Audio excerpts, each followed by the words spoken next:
right, so first and foremost, why are colleges even having interviews? To be honest, there's a lot of colleges that don't. So the first thing you need to check is, what is the interview policy, and are there schools on my list that do have an optional or required interview?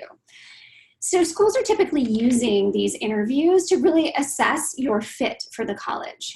There are two types of interviews. There's ones that are more informative and non-evaluative, in which case the person who's interviewing you is not writing up a report. They're really there just to answer questions about the college. So think of the non-evaluative as ones where you're just there to learn more about the university. If it is evaluative, they are looking to see if you are a good fit for their school. Typically, they're completed by admissions representatives. Sometimes if they're on the East Coast and they travel out to the West Coast, they will do interviews. Sometimes it's on campus that they will do interviews. But a lot of interviews are actually done by local alumni. When you talk to people who have done alumni interviews, I've actually done them for my alma mater at Georgetown. Most of the time, I would say 99% of the time, the interviewer is going to have a positive response. They interview because they want to talk to young people, and if you talk to them, they're going to think favorably of you. So I wouldn't be too scared that this is a process that's going to put you at a disadvantage. It's really an opportunity to help. Jenny's going to walk you through sort of how you're going to look at the policies so that you can figure out what schools actually do interview.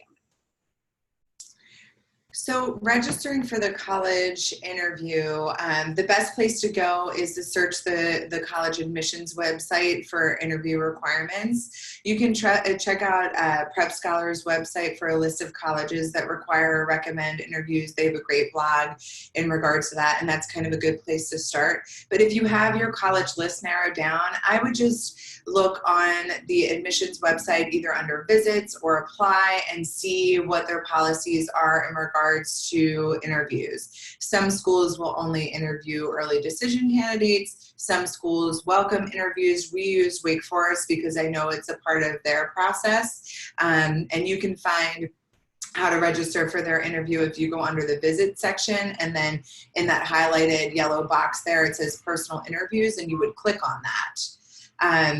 After you click on that, then it kind of gives you some information about the interviews and how their face-to-face community, they value these interviews. They're more of an evaluative type of question and answer session where they really want to know why students are interested in Wake Forest. The other thing that I think is interesting is, even though, it's all the way across the country, they are willing to do virtual interviews as well. And so they give you some tips for webcam interviews and on-campus interviews. So even if you can't get to that college or university, I think it's really important to check to see if they offer the option to interview remotely, because I think it could really enhance your application.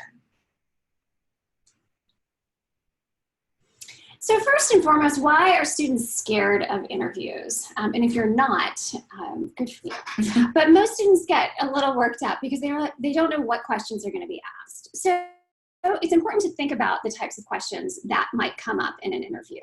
And I kind of break it down into ones that are very open-ended and ones that are really specific, right? And so in terms of the ones that are open-ended, like, tell me about yourself. Honestly, that's probably the hardest question you'll have to answer in an interview. But what you just need to do is prepare to think about what it is that you want to say about yourself. The other thing that you're doing already is that you are typically preparing a supplement for the school that might have the question, why do you want to attend this college? Great, you're doing your work to be able to talk about that in your interview. Same thing with major. If you've answered UC number 6, right? You have the information in terms of what you might want to major in. A specific question would be something like, what is your favorite book, right? It's not something that you're necessarily going to know ahead of time, but you have to figure out and kind of pull as best you can in a situation like that. Or if it's something like, what celebrity, past or present, would you want to sit down with for dinner? These are some of the rough ones. There's definitely, where you see this on the blog, underneath there is a list of questions. Go through them and just think quickly, like, okay, if I have to do a book, I'm going to do this. The other open-ended, what have you been involved with at your school? You can go in 1,000 different directions. So part of what we're going to walk you through is how to pare down what it is you really want to talk about. So when you're thinking about preparation, I think the first thing to remember is that the first impressions are key. So making sure that you're preparing so you're not wasting a lot of time talking or thinking. And like Roxana said, looking at that list of 20 questions and then just writing things down about yourself that you want to know. I think if you think about yourself as like a constellation and you have all different parts that make up the whole you want to make sure that the interviewer gets a sense of the whole you in your interview. And write down things that you specifically want to mention. Bring your resume. That could be really helpful when you're sitting there and can't remember what you want to say. If you look down at your resume, you can pull from that and answer the questions that they have. Just how you should prepare, though, I think first and foremost, go over your college research and read the essay questions that they asked. So why this school, why this major, those are great to be able to prepare for your interview. The second place I would say is look over the list of commonly asked questions, like we've said, and prepare some examples. Even if you don't get asked that question, at least you have other things to pull from. And then you can Google the interviewer. So you have some questions to ask the interviewer. I noticed you are in charge of this, or you work for this place. Tell me how you got to that path. It's nice to kind of take that back to the interviewer and ask them about their experience as well. Most likely the interviewer that is speaking with you, obviously if it's an alumni, they went to that school. So you can ask specific questions that you wouldn't be able to ask or get from the website about the school culture and things like that. And then if it's an admissions representative or officer, you can kind of look at their path and then ask about their experiences and what the college is like. So I think there are a million ways to prepare. I think the biggest thing is to remember that you want to give an example and provide evidence in your examples of and in your questions, and that will make you have more meat to your answers. Yeah, and I think it's important to note, most likely this interviewer, 9 times out of 10, does not have your personal statement.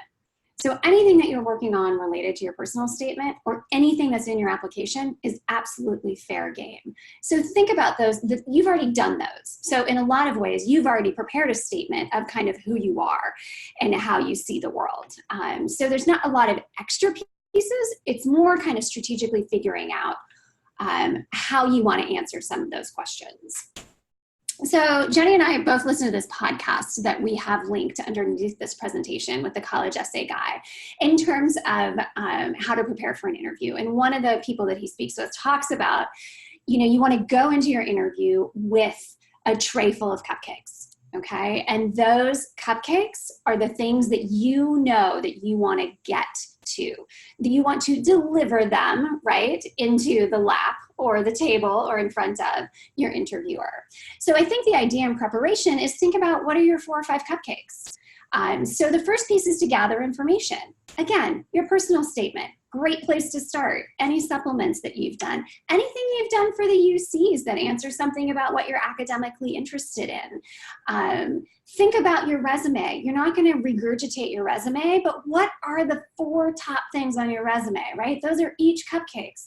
And quite frankly, if you can link them together in some way, even better. So when you think about the types of ways that you can describe things so that you're not just reading it from your resume, is thinking about, is there, one of your activities where there was a problem that you solved? Is there something that you've done that you think is really a good example of leadership? Is there something that you've done in a certain activity that really speaks to what's important to you? And times when you took initiative. Those are all things, right, that should go in these cupcakes. Those are really, really good and delicious cupcakes.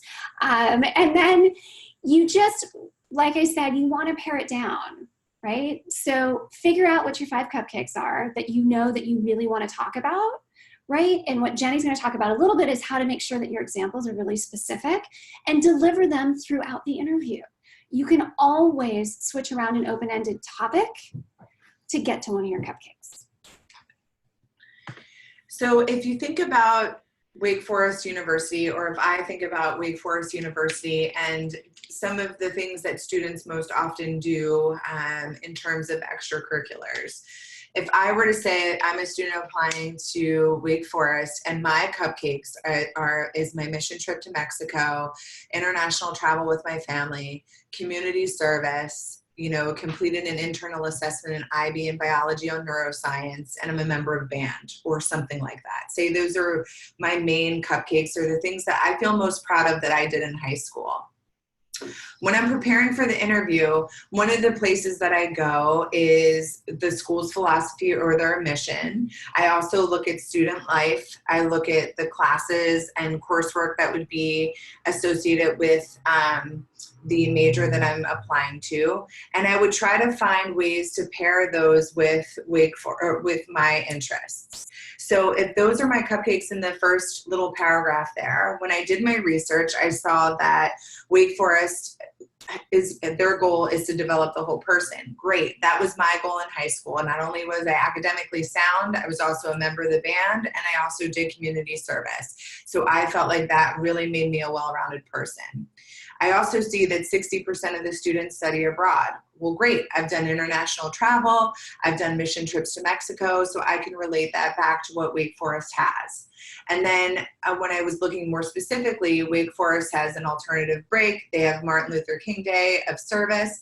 So what I could say is, when I was looking at Wake Forest's website, I noticed that they have Wake Alternative Break, where I could really utilize that to do some study abroad. What was awesome about that is when I went on my mission trips to Mexico, I loved being able to do service in a different country. That was something that really fulfilled me, and so I'm looking to do that in college. Or you can say Martin Luther King's Day of Service really aligned with my ideals of giving back to my community, and I'd like to take advantage of that when I get on campus.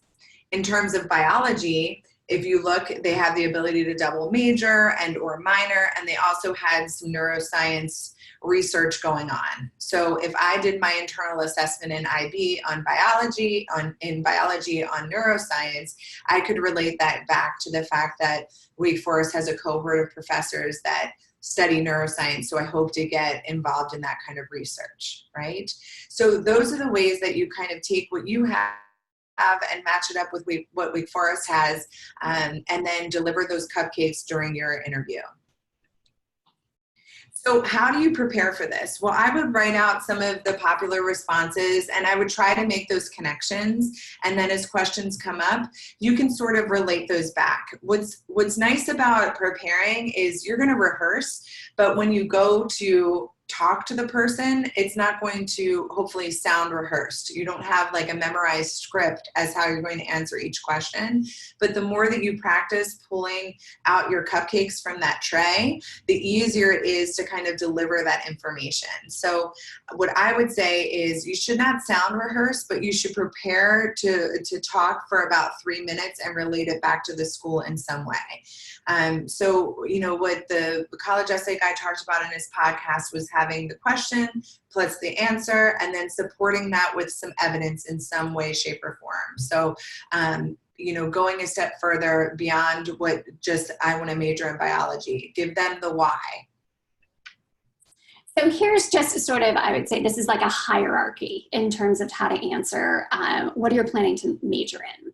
So if the question comes and you're ready, the first level of response is I plan to major in biology, right? That takes about 20 seconds to get across. So what you want to think about is how do you layer things on top of that? So it would be I plan to major in biology. I took IB bio at school, and I really liked this aspect of it, right? And then think about the third level, which is I plan to major in biology. Here's what I learned in my IB bio class, and here's what I'm excited to do at Wake Forest or whatever school it is. So you see that your responses get longer because you're layering them. You're starting with the concept that you want to get across and then filling it in with specific examples about yourself and then about the school. Side note, this is exactly what you're doing when you're writing a supplement question. Why do I want to go to this school? Or why do I want to major in a particular subject? So on the day of the interview, you do not have to wear a suit. You don't have to wear a preppy dress, and heels, but you want to dress neat, right? You don't want to stand out on that campus as someone who's underdressed. Pants and a nice top or a modest dress. I got to go to a seminar that was all about interviewing at a conference recently. And they basically said, like, definitely not the 3 Bs. So they don't want to see any boobs, any butts, or any bras. So keep it simple, keep it covered, and just dress neat. You want to arrive or plan to arrive 10 to 15 minutes early. Definitely allocate time for traffic and getting a little bit lost. Typically when they're doing interviews, they are on a schedule. They have a certain amount of time allotted for each kid. So if you're going to be late, it's going to detract from your interview. You want to have a firm handshake. That's something that's really important in terms of coming in with some confidence, right? Firm handshake. Eye contact, right? Hello, it's nice to meet you. Typically, the first part of that interview is going to be sort of, hey, how are you? It's nice to meet you. Did you find it okay? It's a little chit chat, right? So be ready for that. And then once the interview starts, you want to be ready for some of those open-ended questions. And the last part is that they may not tell you to bring your resume, but I think it's a really nice thing to do. Having been someone who does alumni interviews, when you do a whole bunch of them in a row and it's Thursday and you don't get to write them up until Sunday, it's actually really nice to have a resume in addition to the notes so that they can really give you a really good write-up. And then these are just some tips for an online, like an online phone or a phone interview. Definitely download the software before the day before or before the day of the interview and make sure that it works. You know, you can have, you can actually have like your parents go in the other room and try to call you on it, or just making sure that those exchanges work and that everything's ready to go. Like Roxana said, they're on a tight schedule, even if they're doing it via Skype or Zoom or online. So you just want to make sure that you are prepared for that. Practice talking to someone via Skype. I know a lot of students use FaceTime and they're used to that, but honestly, when I FaceTime students virtually, like on our summer appointments, sometimes the camera's pointing at the sky, sometimes it's pointing over here, which I totally get if you're working, but an interview, you want to have that nuance of it being face-to-face. So students need to make sure that they're making eye contact with the actual camera so that they can connect with the interviewer. It's a little bit harder to do that virtually. So looking at the actual camera from time to time is really helpful. And then if you're on the phone, one of the greatest tips that I've heard is to actually stand up and do the interview, because then your voice will be energetic. You have time to walk around. You can move instead of like laying down with the phone next to you and being a little muffled. It'll just energize your voice. So the last thing you want to prepare in terms of the interview is to make sure that you have 3 questions for the person who is interviewing you. We will have a list of questions you can ask that you can access in the blog post. But basically, find 3 that you think actually are going to be interesting for you to find the answers. Or be strategic. Find some answers that are going to help you finish up that why this school supplement question. But you want to make sure that what you're asking is not something that is readily available on the website. So you could ask an admissions person, what do you think makes a strong application? I think it's important to think about some of the things outside of the classroom as well. What do students do for fun? Or the last one, like, what do students get fired up for on campus? Like, are they fired up about politics and elections? Are they fired up for football games? Are they fired up for everything? I think that's that's a good one. The other thing is that what changes do you see happening? If this is someone who works in the admissions office, they know about the plans. Is there going to be a new dorm? Is there going to be a brand new science building? Some of that stuff is really, would probably be really helpful for you to know. So pare it down, pick 3.